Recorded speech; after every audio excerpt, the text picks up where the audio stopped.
dari Timothy Westrian. Selamat malam Hope Channel.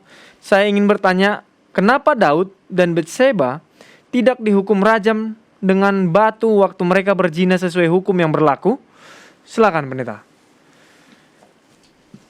Terima kasih untuk pertanyaannya.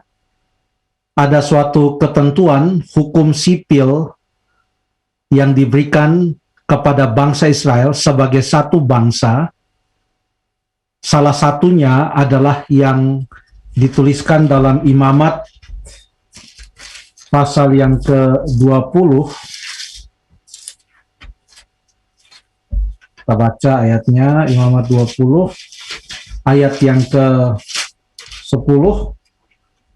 Bila seorang laki-laki berzinah dengan istri orang lain, yakni berzinah dengan istri sesamanya, maka sesamanya manusia, pastilah keduanya dihukum mati, baik laki-laki maupun perempuan yang berzinah itu. Jadi ada ketetapannya untuk orang Israel tentang hukuman seperti apa.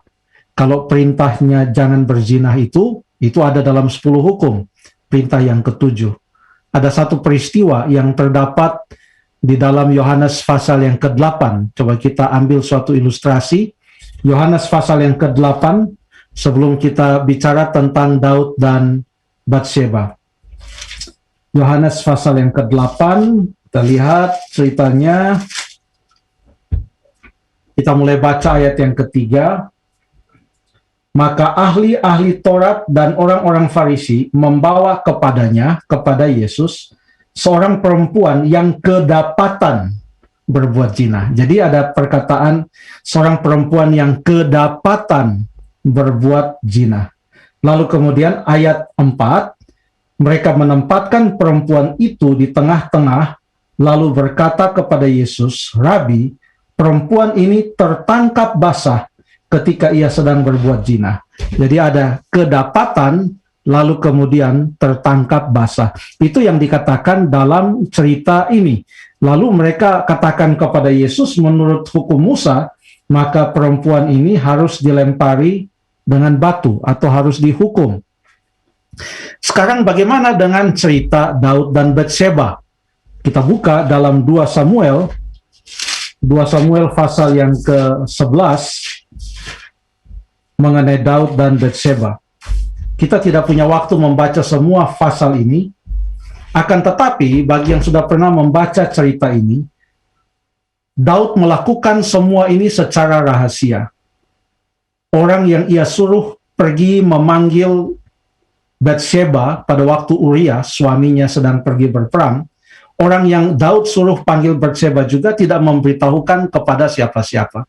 Bahkan setelah Daud tidur dengan Batseba, dia berusaha untuk menyembunyikannya dengan memanggil Uria dari medan pertempuran supaya pulang dulu ke rumah, tinggal dulu di rumahnya dengan tujuan supaya Uria boleh tidur dengan istrinya, supaya kalau nanti istrinya itu hamil, padahal itu adalah dari Daud, orang tidak akan mengetahui bahwa itu dari Daud, tapi orang akan tahu itu karena Uria pulang dari medan tempur dan mau tidur dengan istrinya.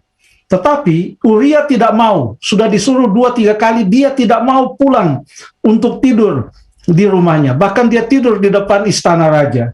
Akhirnya Daud menulis surat, lalu suratnya itu pun surat rahasia. Dia titipkan itu kepada Uria. Uria juga tidak baca itu surat, padahal itu surat adalah surat untuk menempatkan Uria, si pembawa surat itu sendiri, supaya Yoab, panglima perang, menempatkan Uria di garis paling depan medan tempur, agar supaya Uria boleh mati. Dan betul sesuai dengan skenario dari Daud untuk menyembunyikan dosanya, maka Uria mati di medan pertempuran. Setelah Uria mati, maka Daud mengambil Batseba sekarang ini di depan banyak orang, dan dia nyatakan Batseba menjadi istrinya. Jadi apa yang ia lakukan pada waktu Batseba adalah istri Uria tidak diketahui orang. Tetapi sekalipun ia tidak tertangkap basah atau kedapatan, tetapi Allah mengetahuinya. Dalam pasal yang ke-12 kitab 2 Samuel, kita tahu bahwa Allah mengutus Nabi Nathan menegur Daud dan mengumumkan hukuman apa yang akan menimpa Daud. Jadi hukuman kepada Daud datang langsung dari Allah. Kurang lebih demikian. Terima kasih.